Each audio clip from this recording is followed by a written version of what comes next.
Many of you might not know that Muslims were the first to really manufacture paper at an international level. That Muslims were the one who spread paper to the entire globe from India to Europe. But they didn't invent it. They perfected it and they popularized it. Where did it come from? In the Battle of Tal'as in 751 CE, which is in the 1st century of the Hijrah, under the caliphate of the early Abbasid dynasty, in the Battle of Tal'as, Muslims fought against a small group of what we now call Chinese nations. And paper had been invented by the Chinese. However, they didn't understand its significance. And it was something that only the elite did. It wasn't mass produced, and the Chinese as a nation still used papyrus. Now papyrus is thick. Papyrus has to be folded up. Papyrus is very awkward to deal with. Paper, as we all know, is thin. Paper lasts forever. Papyrus only lasts for a few decades. The Chinese invented paper, but they kept it a state secret. They didn't want anybody to know about it. In the Battle of Tal'as, the Muslims captured 2 prisoners of war who were a part of this secret guild of paper manufacturers. New technology. What did they do? They embraced it. They understood the significance of this. So they took these 2 prisoners of war, treated them like royalty, brought them back to Baghdad, and the Khalifa said, "You shall be free to leave back to China as soon as you teach us how to build paper, how to manufacture paper." So the Chinese taught the Muslims the art of paper manufacturing, and the first manufacturing mill in the entire Mediterranean world was set up in Samarkand. There was no paper in Europe at the time. There was no paper in India at the time. The first manufacturing mill was set up in Samarkand, and the Muslims experimented and they produced a better quality of paper. And eventually Baghdad, eventually Andalusia, the entire Muslim world produced different types of paper. Once upon a time there was Sulaimani paper, there was Dawoodi paper, there was Samarkandi paper.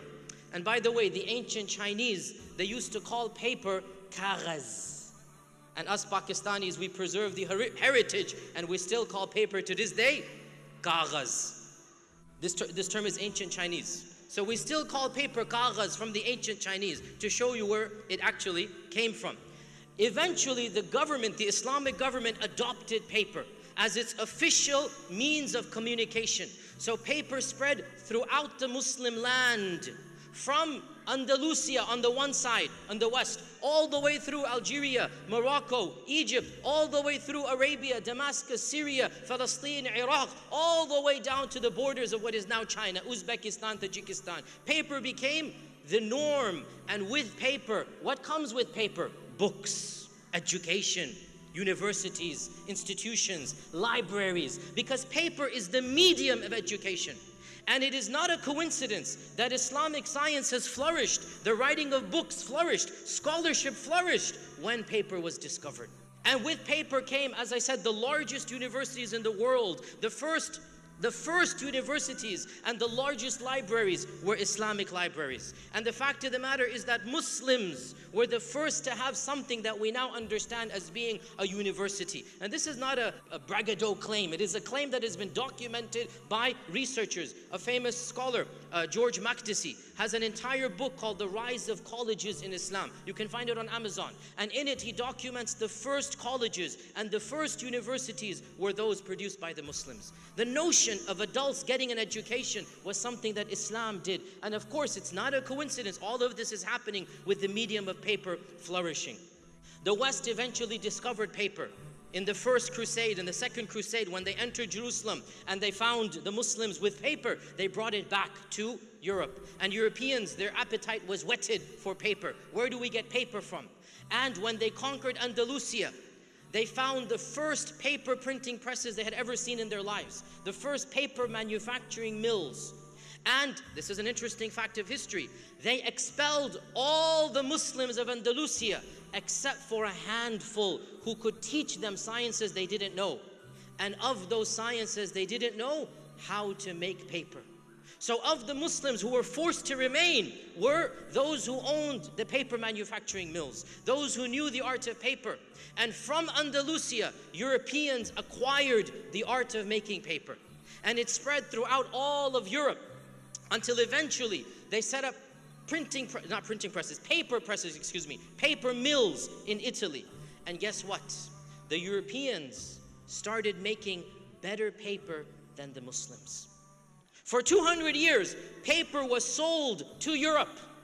Around 1500 or so, the Europeans began producing better paper. And from that point on, many of our manuscripts that we still find are actually being written on European paper. And we see here the beginning of the rise and decline, the beginning of the fall.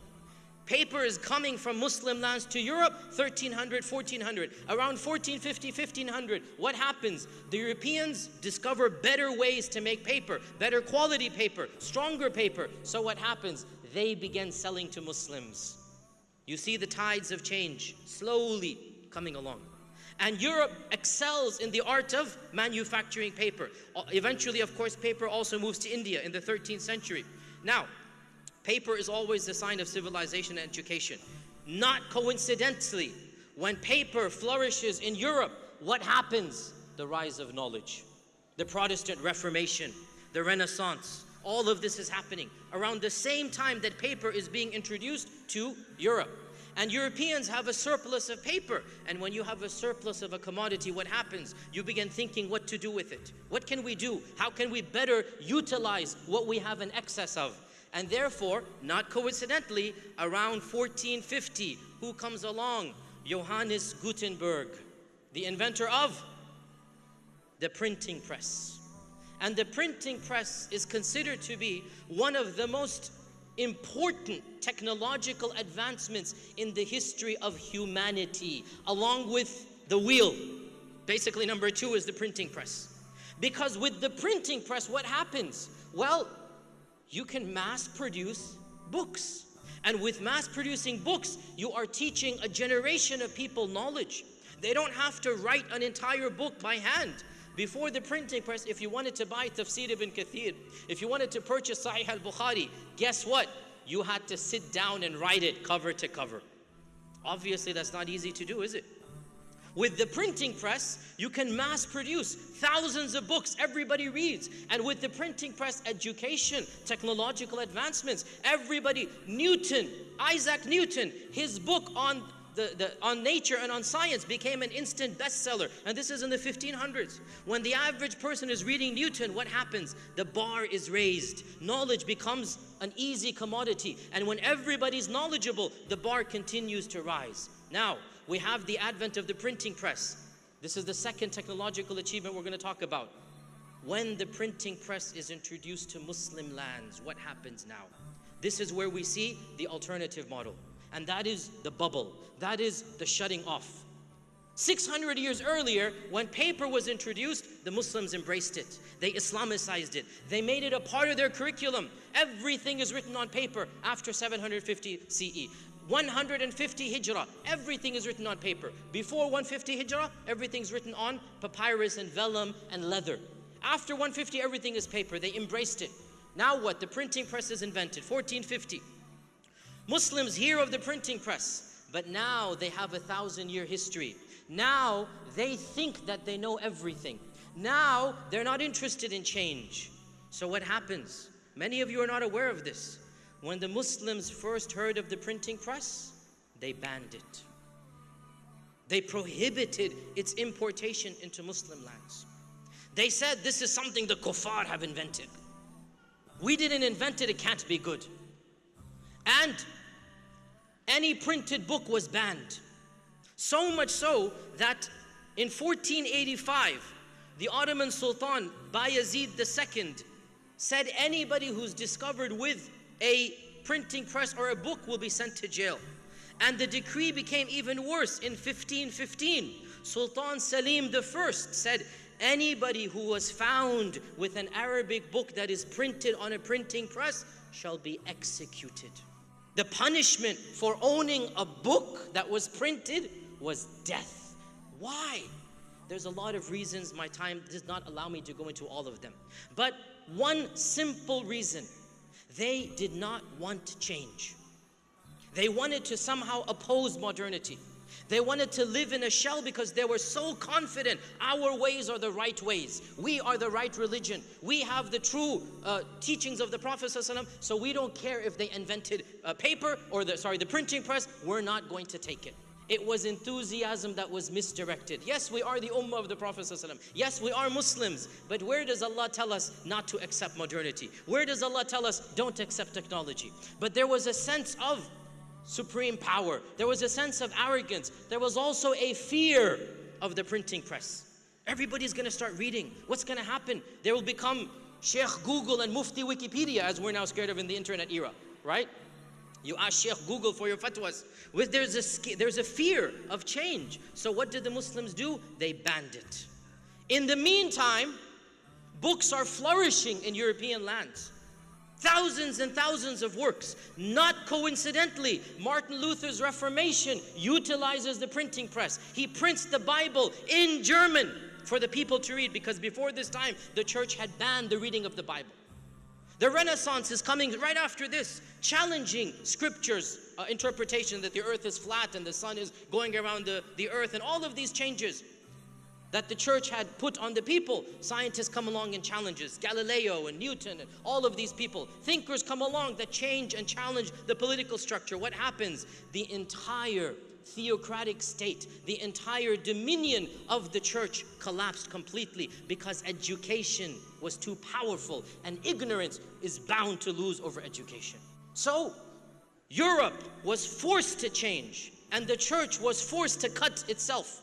And it became the Protestant and the Catholic, as you know, branches of Christianity. It is amazing, brothers and sisters, that throughout the 1500s, 1600s, 1700s, and even the early 1800s, printing presses were manufactured and transported, and books were printed across the world, except for lands of Islam. Can you believe that Hawaii and Tahiti in the 1830s had printing presses in their native languages, and you couldn't find a tafsir or a hadith or a Bukhari book printed in Egypt? Because it was haram, it was not right, there was no such thing. The first person to bring a printing press to Egypt was Napoleon Bonaparte. When he invaded Egypt, he brought a printing press and he put it basically in the Muslim lands.